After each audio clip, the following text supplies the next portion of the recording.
Hi, I'm Satin Brownie, and this is Finding Happy Podcast. Finding Happy Podcast is my journey to discovering my own happiness through conversations with other persons who inspire me in one way or another. This podcast is about connecting with self to create possibilities and opportunities for happiness. You deserve peace of mind. You deserve wellness. You deserve laughter. You deserve to smile. You deserve peace of mind. You deserve calm in your world. Your life isn't happening to you. You are life. Your happiness is not something you attain. You are. You generate happiness. You are your joy. You are the producer of your joy. You are the producer of your happiness. You deserve to be happy, so you go find it. Go find your happy at any cost. Risk it all for your own happiness. Find your happy. Hi, thank you so much for joining me on Finding Happy Podcast. I am Satin Brownie, and it is such a pleasure for me to be here with you today to have conversations around mindfulness, happiness, and living a meaningful life. So today the topic I'm focusing on is mastery of mind for contentment. I think it's very important for us to understand the workings of the mind and how it impacts our life, our outlook, and by extent our actions, and how that influence our world, impact our world, create our world, right? Now, after completing my coaching certification program with Career Coach Institute, my trainer Marsha Bench, I learned so much.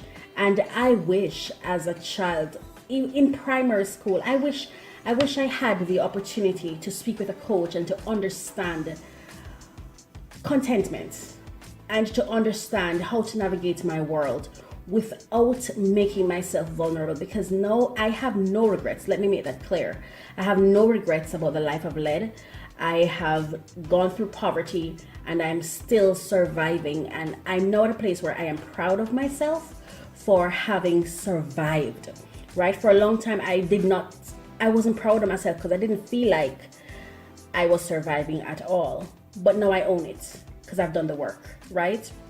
But I wish that as a kid growing up that I understood some of the things I'm going to talk to you about in this conversation, and that's the purpose for this podcast, to have the kind of conversations I wish I had when I was younger. And I hope, it's my hope, that young people listen to this podcast and take from it what they will. Yes, because had I learned this, I would have made better choices.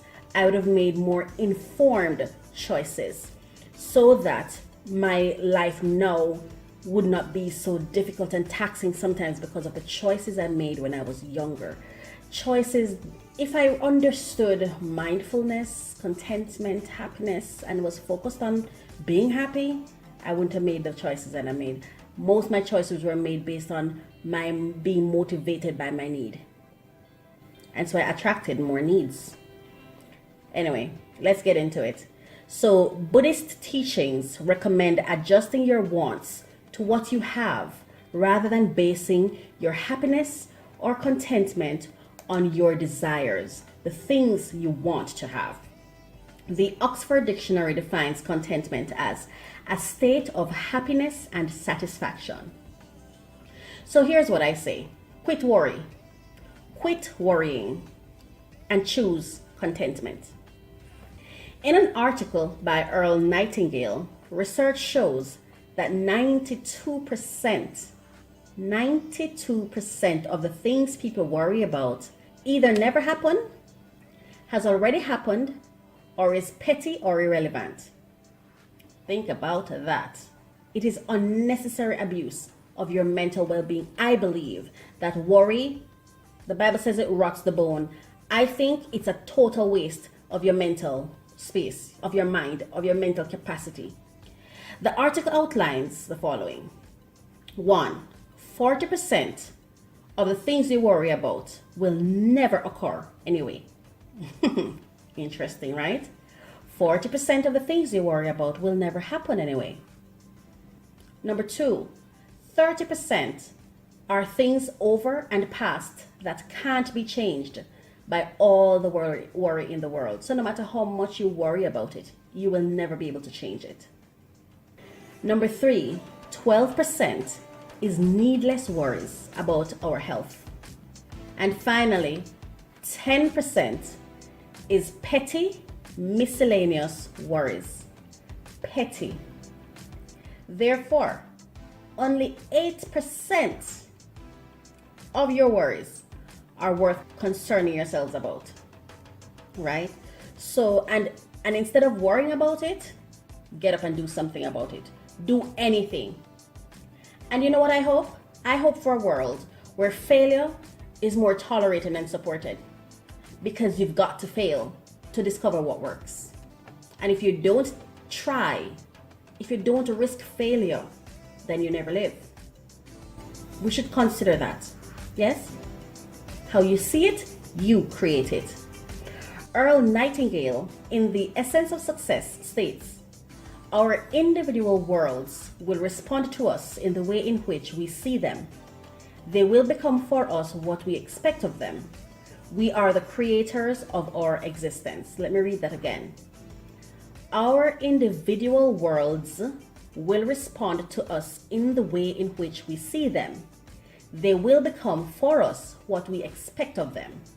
We are the creators of our existence. The Forot Group and William H. Bagley, in their workbook on leadership for the millennium and beyond, shared a dialogue captured by prolific writer Carl Sandburg. And I'm going to share it with you because I found it so profound.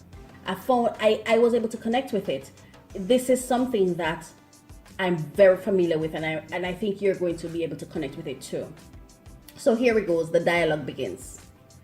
As the sodbuster leaned on his gate post, peering at the horizon and contemplating what corn might do next year, and why God ever made the grasshopper, and why 2 days of hot winds smothered the life out of a stand of wheat, a newcomer pulled up in a covered wagon. "What kind of folks live around here?" he asked. "Well, stranger," said the sodbuster, "what kind of folks was there in the country you came from?" "Well, there was mostly a low-down, lying, thieving, gossiping, backbiting lot of people." After a few seconds of reflection, the sodbuster replied, "Well, I guess, stranger, that's about the kind of folks you'll find around here." The stranger had just about blended into the dusty gray cottonwoods, becoming a clump on the horizon, when another newcomer pulled up. "What kind of folks live around here?" the stranger asked. And again, the sodbuster replied, "Well, stranger, what kind of folks was there in the country you came from?" The friendly stranger said with a smile, "Well, they was mostly a decent, hard-working, law-abiding, friendly lot of people." And again the sodbuster said, "Well, I guess, stranger, that's about the kind of folks you'll find around here." And the station wagon moved off and blended with the dusty gray cottonwoods on the horizon, while the early sodbuster leaned at his gatepost and tried to figure out why 2 days of hot winds smothered the life out of a nice stand of wheat. Interesting. I hope you enjoyed that dialogue. Your world interact with you in the way you interact with your world. For positive outcomes, you have to consciously invest positive thoughts, feelings, and actions. Today we have a very special guest. He is a renowned journalist and broadcaster. His name is Garfield Burford. He is one of the most consciously positive person I have ever known. In fact, it was his approach to life that changed mine, unbeknown to him. My acceptance of happiness changed the day he told me he was content in response to my asking him, "How are you?" Welcome, Garfield.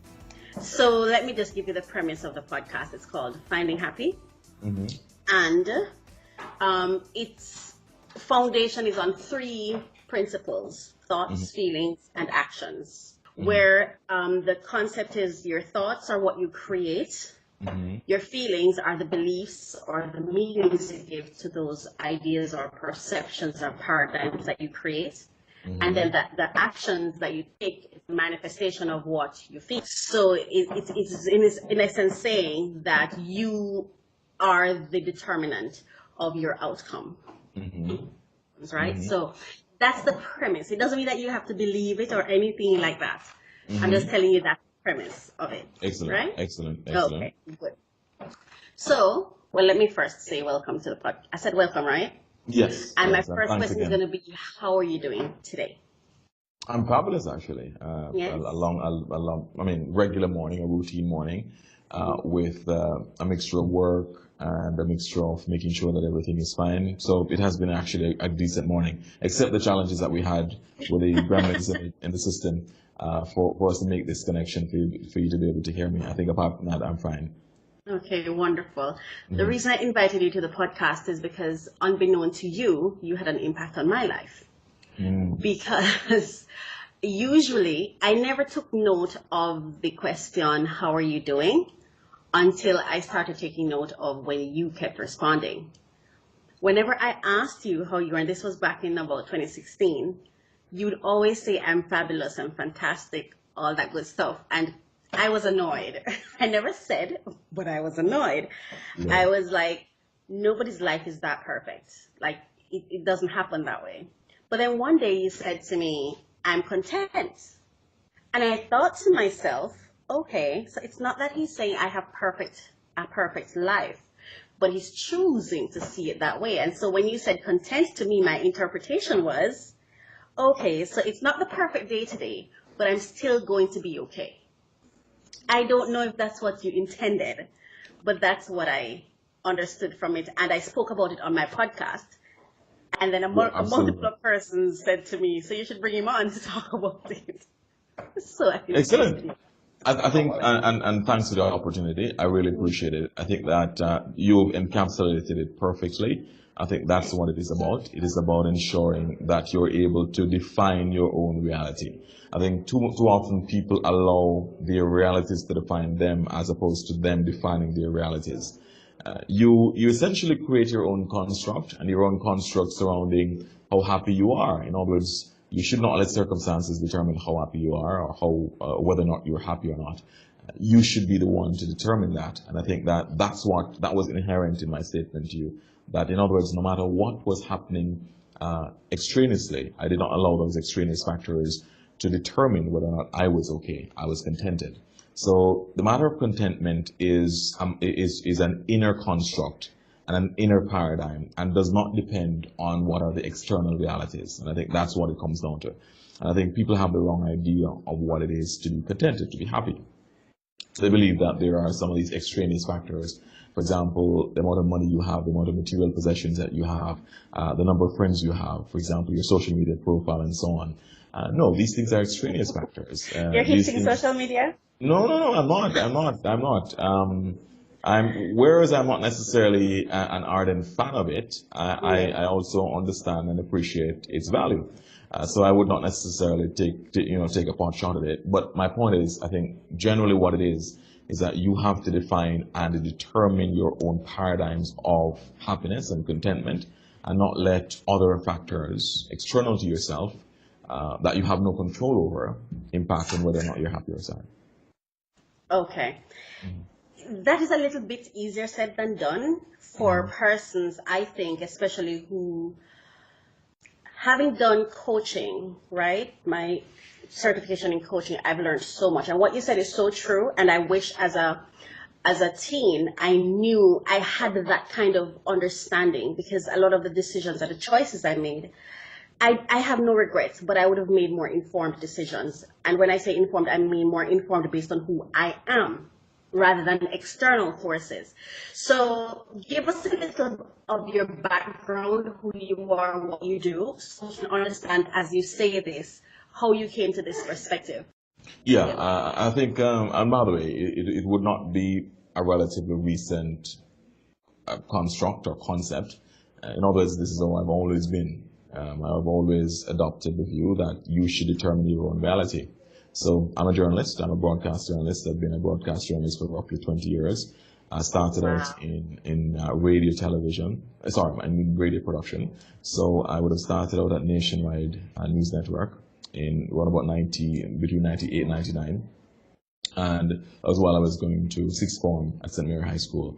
And then from that, I went on into community broadcasting, community television broadcasting, where I was the coordinator of a local community channel in St. Mary called Northeastern Satellite Services.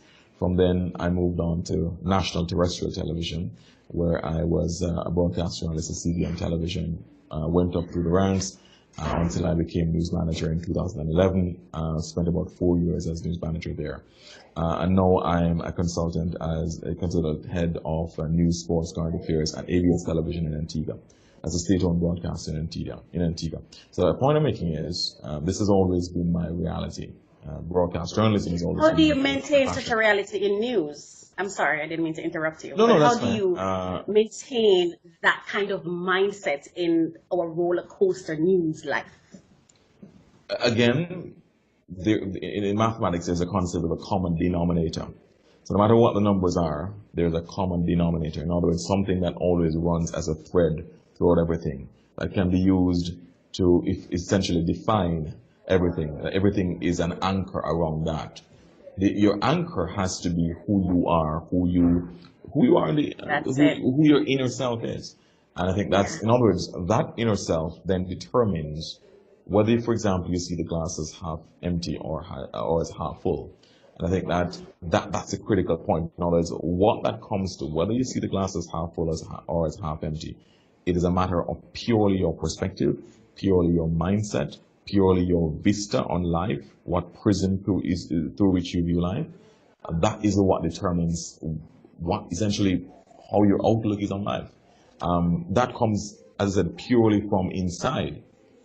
How do you cultivate that inner strength, conviction, That's my conviction? next thing because I'll tell you this. I did not really know who I was until 2016. Okay, and it's not that I was driven by the circumstances and the things that were happening to me. And I think what happens is, especially when you come from a place of survival and you're constantly on this survival track, I now understand how my motivation was anchored in that. And so a lot of persons are motivated by their need. And that's what sometimes trip us up, but we don't know. And that's why it was so important, because that was the thing. It was content that changed my entire thing. That was what gave me the quantum shift. And I don't even think you knew. Well, I know you didn't know when it happened. Because that question is a question that people ask all the time. I used to come up with ways. I've changed my days and rearranged them. Just come up with ways to answer that question so as not to give the typical answer. And when you were the one who, every time I asked, you'd respond in such a way. And I used to talk about it, but I never heard it from anybody else. How did you sound as though you knew pretty soon and pretty early who exactly you, how did you come about that? I mean, it may have been easy or natural for you, but for those who it's not so natural for, Yeah, I think so it it's has to be quite unique. yes. I think there has to be a kind of a focus on an anchor. In other words, who it is that you are going to be on the inside, and that is the anchor who is going to essentially be the tether that ties you to your goals, your dreams, your perspectives. You have to come up with a strong sense of self, and that strong How did sense of you, self. sorry, Yeah. Put it how this did way, you I have think. such a great self-concept so early? Mhm. Sixth form. Right. I think I was very clear from that. Perhaps it might be my family upbringing. Perhaps it might be my strong faith, and perhaps an amalgam of both. But I think background is important, and I think that I was able to have that from my family background, from a very strong, stable family, especially a mother figure who was extraordinarily strong in terms of cultivating that sense of self-worth, Ah, okay. self-determination, and so on. And then, of course, my faith would have been an immense anchor to really reinforce that, to be the tether to make sure that that is tied together. So with that, and of course, for my own reading, for my own research, I've done a lot of reading early, from a very early age, especially on great figures throughout history. And everybody who knows me knows I talk about Alexander the Great a lot. Yes, you do. And he was one of the persons who, throughout history, apart from his military genius, apart from the fact that he was one of the greatest military minds the world has ever seen, to such an extent that 2,400 years later, his methods are still being taught in military academies across the world, including the Great West Point. Apart from the fact that he was a military genius, it was his great sense of self-worth, self-determination that allowed him to stand out from his compeers. What did it come down to? In other words, from a very early age, his mother instilled in him, that's Olympias, instilled in him that he was a son of a god, the son of Zeus. And that drove his level of confidence, his level of self-worth, self-determination, that drove him to be the best that he could possibly have been. In other words, that whether it was flawed or not, what that led to was such a strong feeling of self-confidence. Eventually, it led to hubris, which the Greeks have this term hubris, which was this almost self-pride or self-worth on steroids, is where you become haughty, and it's where you believe too much in yourself and in your own abilities and in your own power. So he developed hubris. But that was one of the flaws of his character. Again, the Greeks call it a hamartia, a fatal flaw. So, but eventually, earlier on, what he was able to do was to use that self-determination, the concept of a strong self, to really drive him to be as good as any and better than many. In other words, he set his life's goal to surpass all the great feats of the great heroes before him, Achilles and whomever else, whether they were mythical or not. Achilles, Hercules, all of these great figures, he wanted to surpass them, do what they did, surpass them, and set the bar higher, extend the frontier, push the boundaries of what was humanly possible, and in a way, immortalize himself. In other words, make his feats so immortal. In fact, he said it is a lovely thing to live with passion and to die leaving an everlasting fame. In a way, Alexander did that, because 2,400 years later, people are still talking about him. His methods are still being taught. In a way, he's gained immortality through his great military feats. At the end of the day, that's what it amounts to. Of course, Alexander had many bad traits about him. Everybody in history has had bad traits about him. Like anybody else. But I think what it amounts to was he has to be credited for developing that strong sense of self, that strong sense of self-worth, strong sense of self-determination. And that was what drove him to be the greatest, in my book, the greatest military commander the world has ever seen. And I'm putting him in with Genghis Khan and Hannibal Barca and all of those. You're well read. Well, I tried. Which is a good thing. Right, but what he was able to do, and so in other words, for me to declare him, in my view, the greatest military mind the world has ever seen, is not an easy, in other words, it's not a fluke. In other words, I'm very fastidious in that. It is because I think that he was able to mix and mingle not just great military genius, but a sense of self-worth, a sense of almost invincibility. In other words, he believed in his dreams, he pushed for them, he worked hard at them, and he was convinced that nothing was going to stop him from accomplishing what he wanted to. So in other words, I raise the example of Alexander to say that was the kind of ethos, that's the kind of spirit that drives my own pursuits. In other words, nothing is going to stop me from accomplishing what I want to do, and no extraneous factor, no exogenous circumstances are going to allow me to not be who I want to be. So in other words, self-contentment, I'm always good. I'm always fantastic. Because I will myself to be fantastic. In other words, I don't let circumstances surrounding me influence what I am. I allow myself to influence the circumstances around me. Yes, thank you for that. That was powerful. I think that was very profound, what you just said. And what I noticed in what you just said is, for example, my understanding of what you said with regards to Alexander is he saw the manifestation of greatness around him and he allowed that to impact him.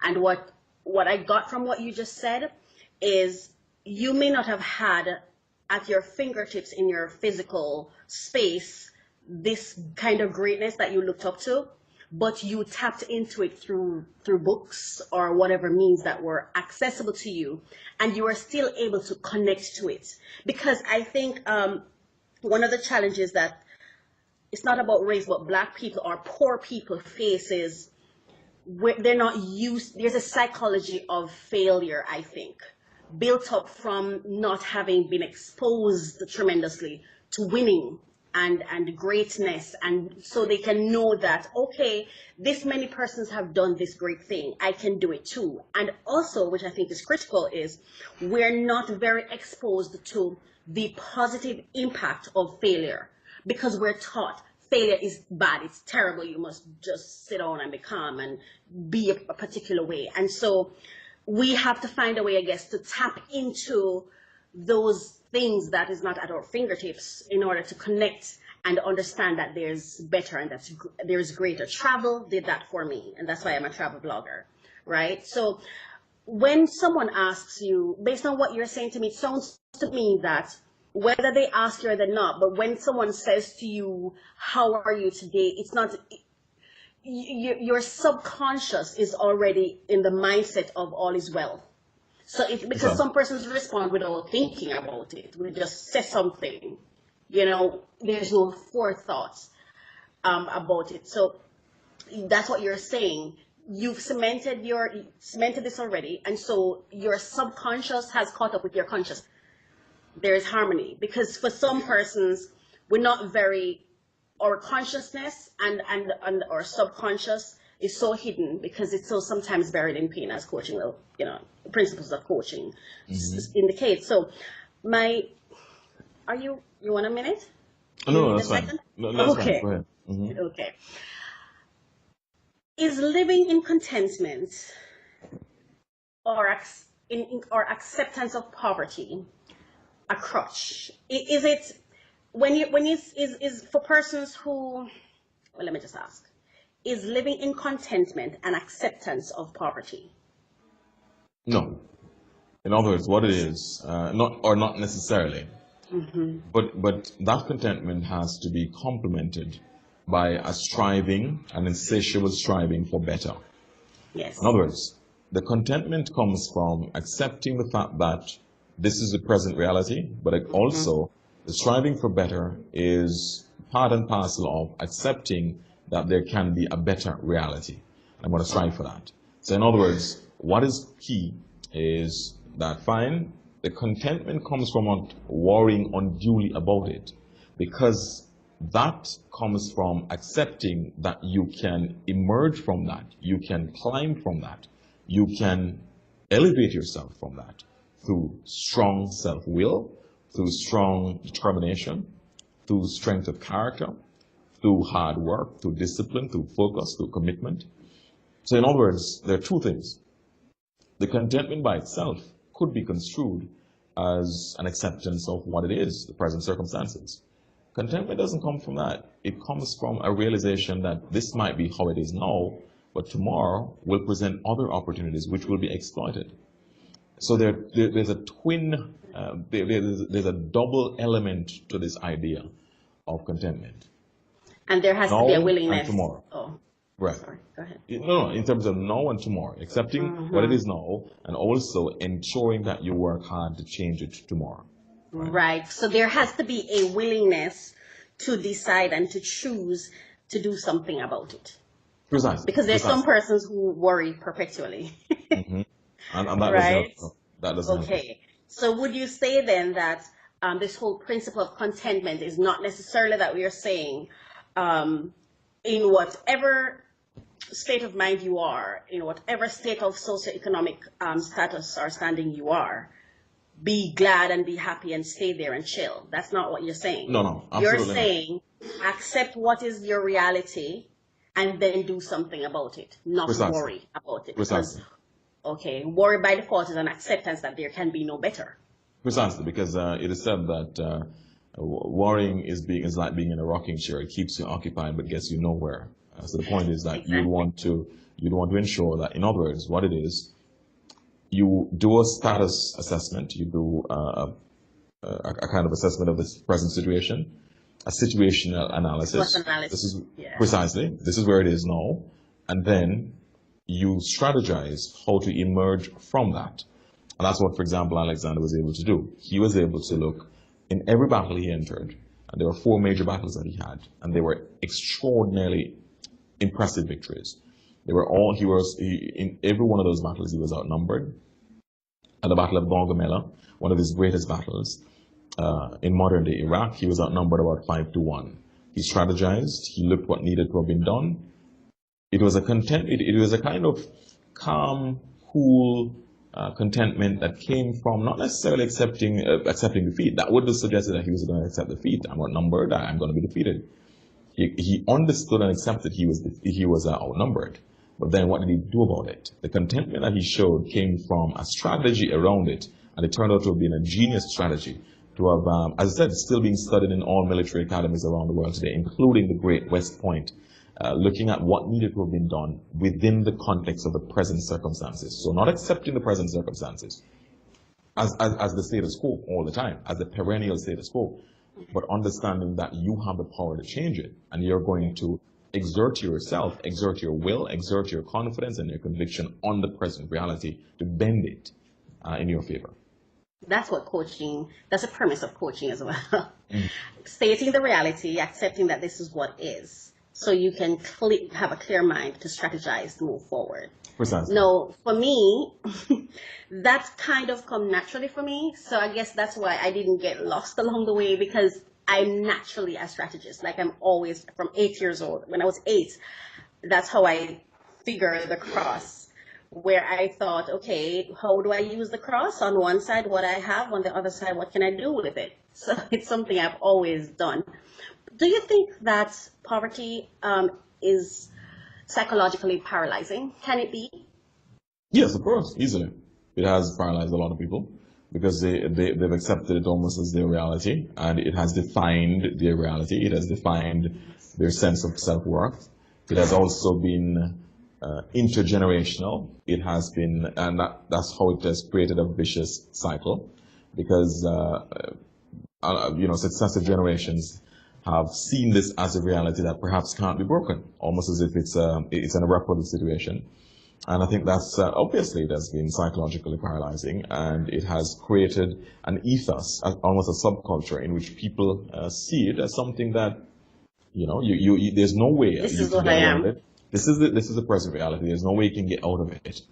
You just have to work within the confines of that. So they tie themselves into a box. They tether themselves to their own realities, instead of seeing that, instead of focusing on the aspirational goals of emerging from that predicament. Right. I think you have a very good mastery of mind. It's my personal opinion. Do you think so? Absolutely. And I think that we only need to understand and accept how powerful our minds are. I think most people do not accept and understand how powerful their minds are. It's amazing. For example, there was this movie I was told about. I saw bits and pieces of it. I think it might have been Lucy or one of them, which talks about what you could only accomplish if you used, say, 20% of your brain capacity. And the more you go, the more almost otherworldly things you can accomplish.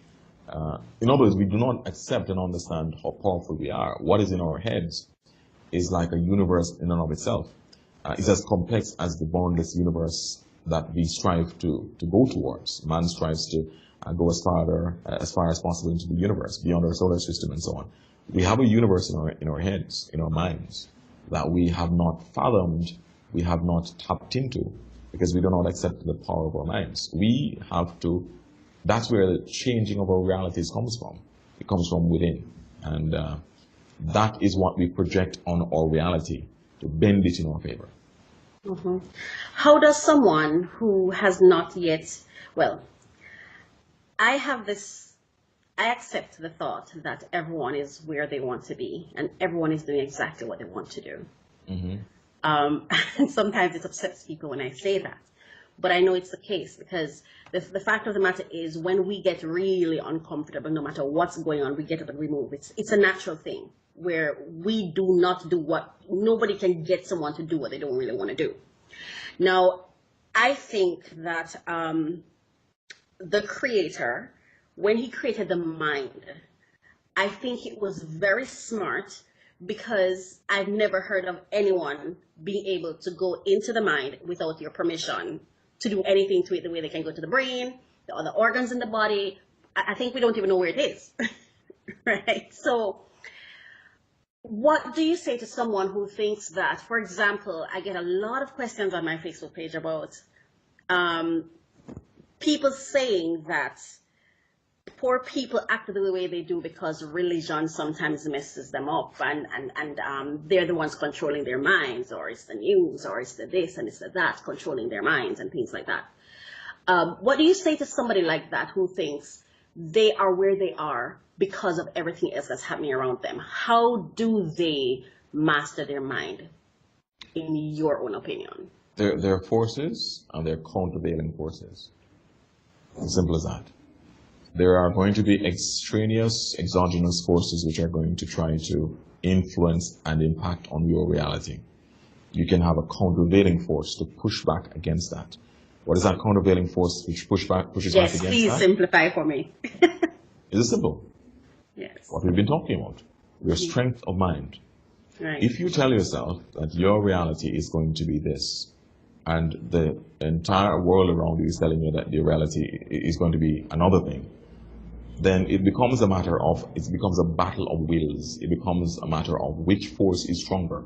The force that is trying to exert a pressure and an influence on you, or is it your own pushback force, your countervailing force that tries to push back and repel those negative influences? It becomes a matter of that. If there's peer pressure, why is it that some children succumb to negative peer pressure and some children don't? Obviously, there are countervailing forces for those who do not succumb to negative peer pressure. They are able to exert enough pressure in pushing back against the negative peer pressure. Whether it is a strong family background, whether it is a strong faith, whether it is a strong sense of self-belief and self-worth and self-determination and conviction, whatever it is, those are the incorporeal forces, the intangible forces, the subliminal forces, which are going to be pushing back against these forces from the outside. Again, everything in the universe is about balance. It's about balance of forces. There's gravity, there's a weak electromagnetic force, and there's a strong electromagnetic force. All of these forces are in perfect alignment and balance. We have to find a way to have an equilibrium so that the negative forces which are impacting on us do not, suck us in, do not essentially cause us to implode. You see, what happens with a black hole is that the gravity is so strong that the star actually collapses upon itself, and not even light can escape the strength of the gravity. In other words, But that is a situation. how do you develop that kind of gusto, though? That kind of, I am a strong personality in that not a lot of persons can really change my mind when I make it up, and I do not allow myself to be bullied only because I'm so stubborn and lazy. I believe I'm lazy because I only do the things that I really love to do, right?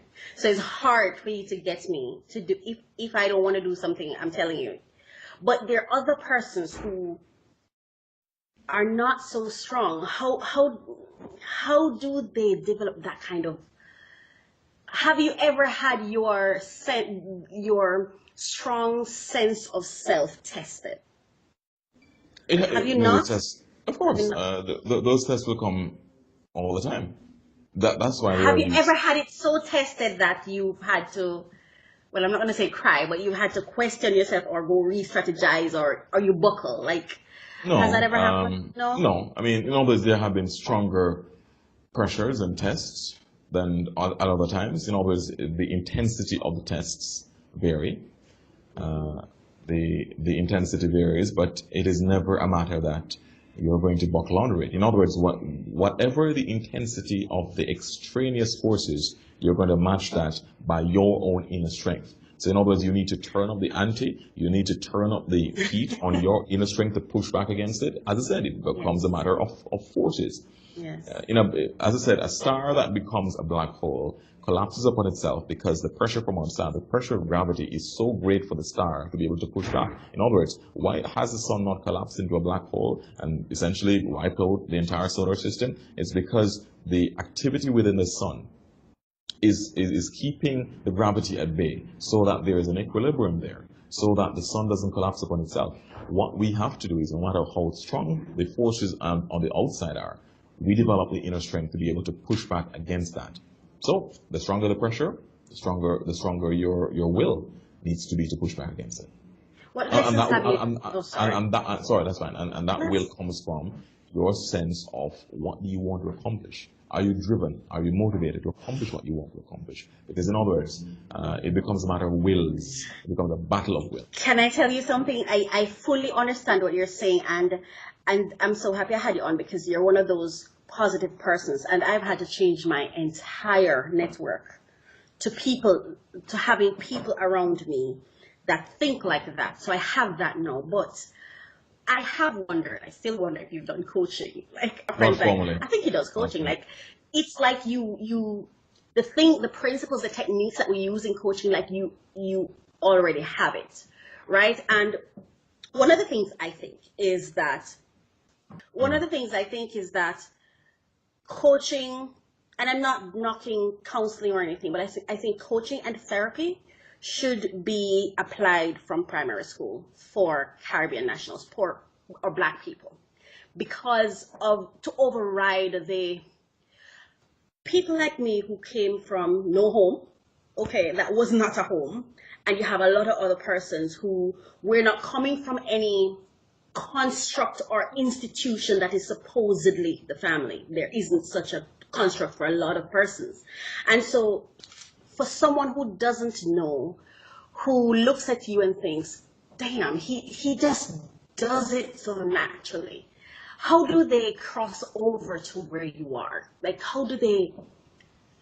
does that make sense to you? Right. Yeah, that's what you're saying. Look, and my simple response to that is there no one size fits all.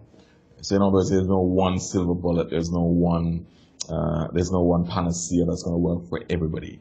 It becomes a situation where each person has to determine for him or herself what is the best fit that works in terms of ensuring ultimately the end game. It's like spokes in a bicycle wheel. Different spokes, but they all lead to the center of the bicycle wheel. Different people will try different avenues to get there, but essentially What do you recommend?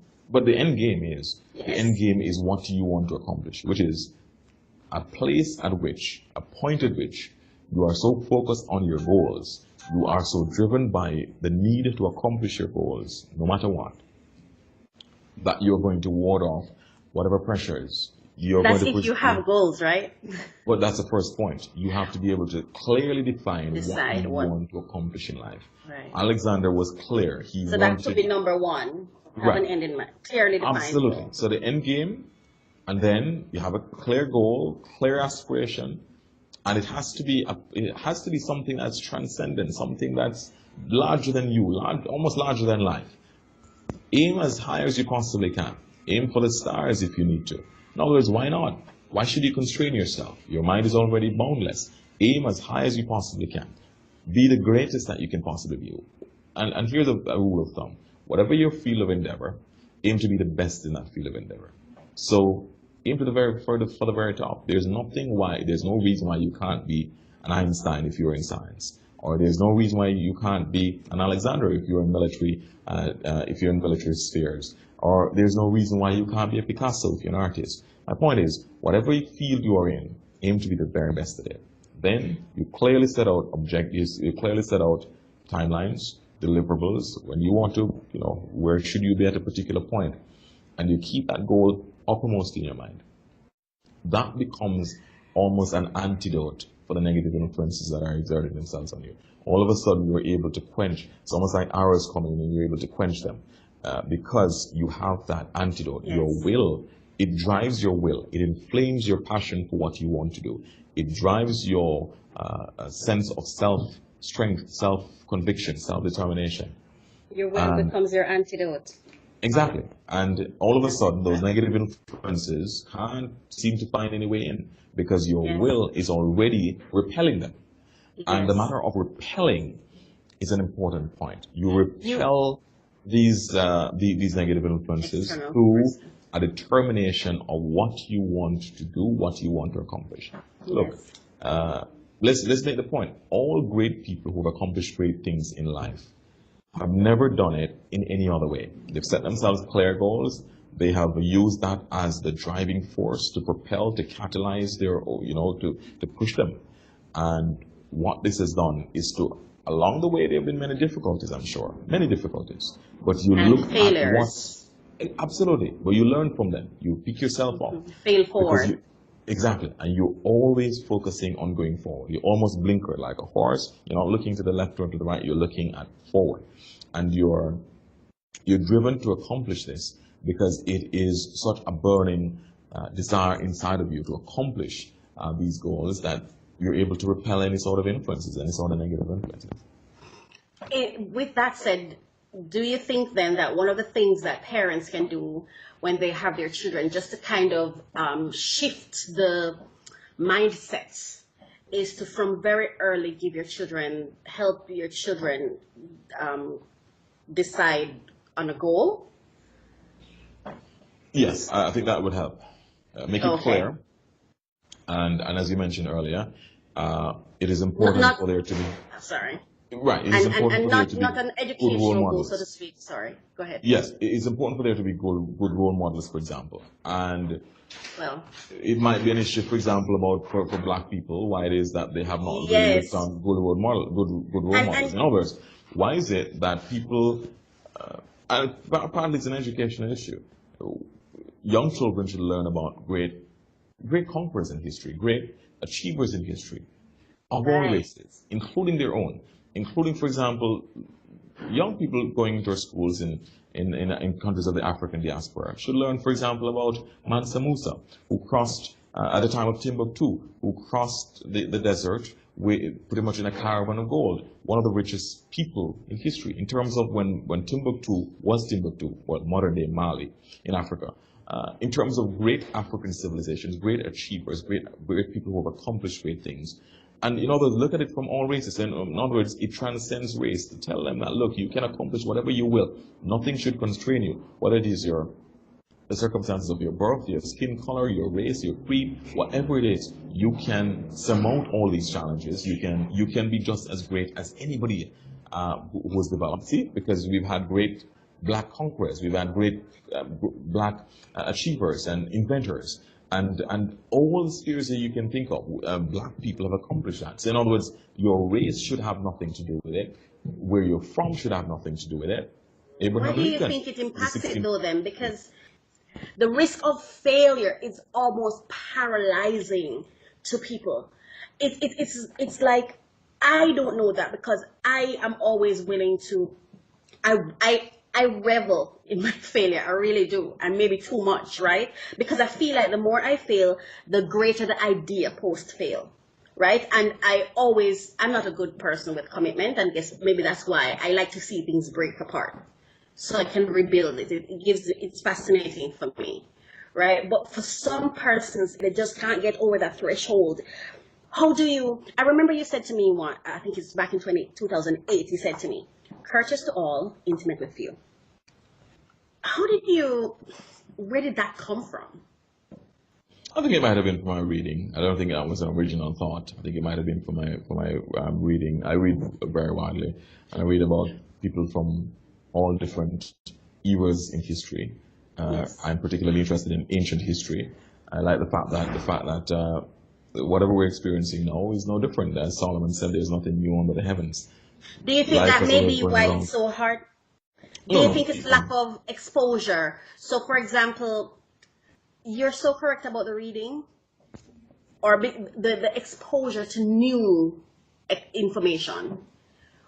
I have a women empowerment blog that I do where I use travel as my exposure. Like I say, get out of your house, get out of your community, get out of your parish, get out of your country, get to know new culture. Because when I got exposed to new culture, and I've always read a lot, Harlequin and them things, but it still exposed me to a lot of different cultures and ways of doing things. So do you think that could have been what really, well, it sounds to me like you're saying that's in addition to your self-concept that your parents ensured you had, reading also was pivotal for you or essential for you to get you into the mindset of greatness. Absolutely. What it does is to shape your worldview. Everybody has to have a worldview. What do you think of the world around you?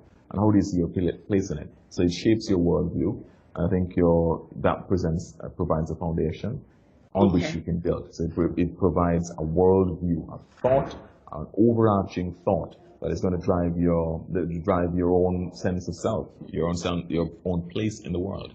In other words, you have to see yourself as a child of the universe, no less, as the song says, no less than the trees and the stars. You have a right and to not just the spot you're hold standing in the universe, or the precisely, real precisely. universe. And in other words, what that does is to drive your own feeling of locus. As lawyers would say, my legal colleagues would say, locus standi. It gives you your sense of locus. You have a right to be here. And this is your place in the world. This is your place in other words, you stand among equals. You're not an inferior place in this thing. So what No that matter does, who you are, what your education. where you're from, absolutely. I like you have an that. equal place. You Yes. have a locus. And you have an equal right, in as much as you breathe the air, the oxygen in the air, and you drink the water around you, you have also an equal right and a privilege to accomplish anything you want. In other words, the outcomes, let me say this to you. There's an equality. My view, my worldview is that there must be an equality of opportunity, not necessarily an equality of outcome. What you do with the opportunity, everybody should be equal in terms of the opportunities presented to them. Right. But not everybody should be equal in terms of the outcomes. What the outcome is depends on what you do with your opportunity. So in other words, the concept of socialism is based on everybody pretty much should have the same outcomes. My concept is that everybody should have the same opportunities. In other words, everybody should not necessarily have a house. If you didn't work hard for it, you must work hard. I believe in meritocracy. When I say everybody deserves to have a house, but if somebody doesn't work hard and somebody just works 100% harder and has a house, the person who doesn't work hard shouldn't begrudge the person who worked hard for the house that they have. In other words, there should be an equality. Everybody has the same opportunities. At the start of a 100-meter race, everybody starts at the same line. Everybody hears a gun at the same time. Everybody moves at the same time. If you move before, you're disqualified. False start. But everybody moves at the same time. But what happens at the end of the 100 meters is a matter, it comes down to you. Your training, how much you want it, your focus, your determination, your skill, all of that comes into determining who wins the race and who comes second. Yeah. I have 3 more questions. Right. I'm trying to wrap them up as quickly as possible. I know. What lessons have you learned outside of your reading in life? What life lessons have you learned from failing forward that you would like to share with whoever's listening? From what? From failing forward, you said? Yeah. Or like, have you ever failed at anything? And when I say failed, I don't necessarily not have the outcome you wanted at the time you expected it, or not having the outcome you thought it would be, but perhaps it turned out to be something bigger. Yeah, I think there have been many of those occasions when things didn't turn out the way I wanted. I remember, for example, one particular point when I was supposed to have won. Well, that was a view of many people around it. I was participating in the oratorical contest, a speech competition from the Optimist Club in 2000 and, it might have been 1996 or 97, one of them, when I was in 4th form. And that was in 95, 96, 95, 96, one of them. Might have been 96. And, it was a disappointment.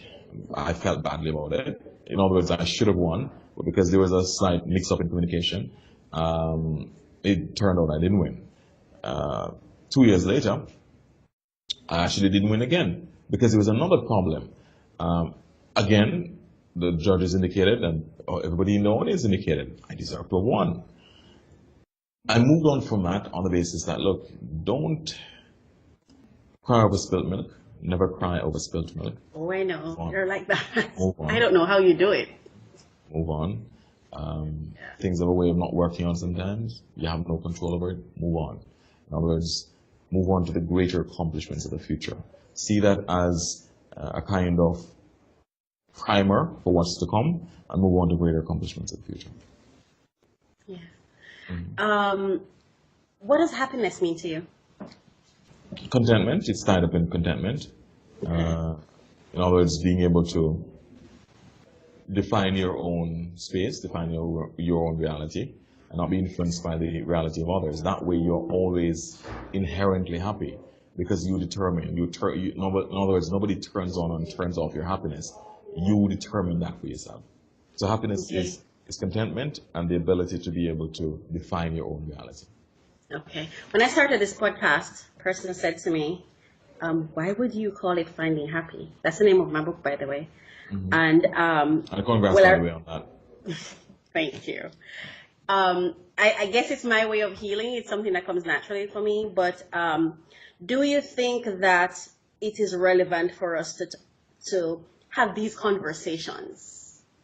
Absolutely. I think it is important for us to interrogate why it is that we have not, for example, reached the point that we should in life, which is contentment, which is self-actualization. In other words, we should have those discussions. We should, because sometimes it is for lack of having those discussions why we continue to perpetuate that cycle. In other words, we must interrogate it. We must interrogate the present circumstances and try to fix them, and not just not just a kind of pedantic discussion, but a meaningful discussion that's going to lead to results. I think, as you rightly said earlier, we could start in the schools.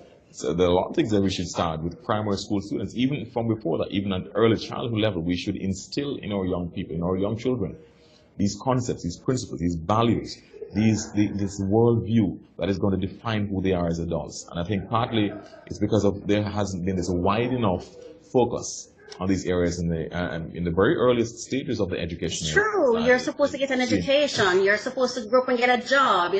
But there's no conversation about make sure you're at peace with what you're doing. Make sure you like what you're doing. As a matter of fact, these conversations I think is very relevant. It's very people on the job. And Gallup's showed that 87% of persons are not engaged in their work. And one of the things I've always wanted to ask you, so I'm just going to ask you, and this is the last question for real. How do you have progressed very well and clearly, well, maybe I already know the answer to the question. You seem to have, you already knew who you were. You knew what you wanted, and you seem to have gone straight into the role that you wanted, of who you wanted to become, right? And then you went from one job to the next steadily in the very role that you desire to be in, correct? Yes. How does one do that? Like, how does one do that? A lot of persons that I meet, they may have worked somewhere for 20 years or 17 years or whatever, but they've been miserable. I don't do misery well. So as soon as I get miserable, I quit.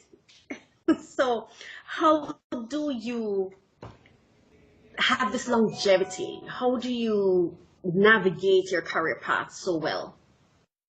Again, the focus on what it is end game. I want to be the greatest in my field. Simple. Whatever the field you are in, be the greatest in it. Set your goal to be the greatest in it. And I think you're one of the very best. Well, thank you for that. If you want to be a doctor, be the very best doctor there's ever been. If you want to be, so whatever your field is, aim to be the very best at it. That focus will take you through, and all of a sudden, if you keep that as the end game, you realize that you really don't have a challenge. There really is no challenge, because all of a sudden, that becomes the overarching ethos which drives your career, which drives your path, because you're focusing on the end goal. You're not focusing on the challenges, not the hurdles, not the encumbrances. You're focusing on the end game, which is to be the very best at your field. Simple as that. Yeah, I do. You know what I think? As I'm going to close now and release you to your work. I think that we have failed at capturing the thoughts of those that we see succeed and excel. Like, I don't believe in any heroes that I never know. And that's just me personally. I'm not saying they're not heroes to somebody. They're not my hero. I don't know you. I didn't see what you do. And based on what I'm seeing right now, I'm not inclined to believe you are any different. Not saying that you weren't, right? So I think that we have failed to capture the concepts, the thoughts process of people like yourself and other persons who, especially the elderly, to really understand what were some of the things that happened, so we can really tap, because we have this tendency to say it's because of our history, Black people, it's because of the slavery, it's because of this, it's because of that. But we don't even know what this or that is. We never lived in those times. So how are we stuck in those times? So thank you for coming and having the conversation, because I really, really think that it's missing. And that's why I'm very selective with the persons I bring on my show, because this is my healing process. I'm finding my happy. Excellent. And And you've been I hope you so had well a at good it. time. Absolutely did. It is good to articulate some of these views which have always defined who I am. Yes, I hope and I have find you myself back. able to- Yes. Yes, absolutely. Well, and as soon as I'm available, I'll be back with you. Not a problem. As soon as we Wonderful. work out, so long as we don't have those little Or challenges internet. with technology. There you go. Well, Well, thanks, I'm Mark. thankful for technology. I'm thankful for delays. I'm thankful for everything. Absolutely. Yes. Thanks so So much. Really thank you. appreciate being with you. Yeah, thank No you, and problem. have a lovely day. Have a lovely day. Have a fantastic day. I certainly will. All right, no problem. Take care. Okay, bye. Yes. All right. Thank you so much for listening in on this podcast. I would like to leave these 3 thoughts with you. So if you take nothing from the time we spent here having this conversation, I hope you take this with you. Okay? Learn what is truly important to you. You personally. Learn what is truly important to you on a personal, individual level, without any external influences. If there was one thing you could not live without, what is it? Go discover it. Learn what is truly important to you personally. Second, be conscious of the things you say, especially to yourself. Be conscious of the things you say. Check your on-the-fly communication. What do you say without thinking? Become conscious of your words. And finally, what are the things or who are the people in your life that you only tolerate? Do you hoard things and people? Because some things and some people come in our lives for a season and a reason. And we have the tendency sometimes to hoard them, to hang on to them and refuse to let them go. Refusing to let them go. Whatever you tolerate, you worry about. Whatever you tolerate, you worry about. Some of us may be able to stop, some of us may be able to quit worrying or negative influences cold turkey. However, for most of us, it will take emptying our minds first and then a reconditioning from negative thinking to mindfulness and positive thinking. You have to decide that you matter. You have to choose the circumstances that foster your happiness, or choose to create those circumstances that foster your own happiness. Take the steps and listen, don't be afraid to make decisions in your best interest. Being selfish is not a bad thing. Being narcissistic is a bad thing. Being selfish is a good thing. You've got to love yourself first, yes? So you have to choose the conditions and the circumstances and the situations that will foster your happiness. Take the steps that are necessary so you can begin to choose you. And that may mean getting help. That may mean consulting a coach. That may mean getting a therapist. But you've got to, if you matter, and if you're complaining, and if you're saying something in your life isn't working out, why wouldn't you make the decision? Why wouldn't you make the choice to get the help you need, to make the change that you need? Because a lot of times we think we can make these changes on our own and just go cold turkey. To get what you don't have, you have to do what you have not yet done, right? So quit simply complaining. And I'm not saying complaining is bad. By any means, get it out of your head. Vent however it helps you, right? But that must be temporary. It must have a time period where you stop and go change your situation. All right? So Take the steps that are necessary so you can begin to choose you and be well.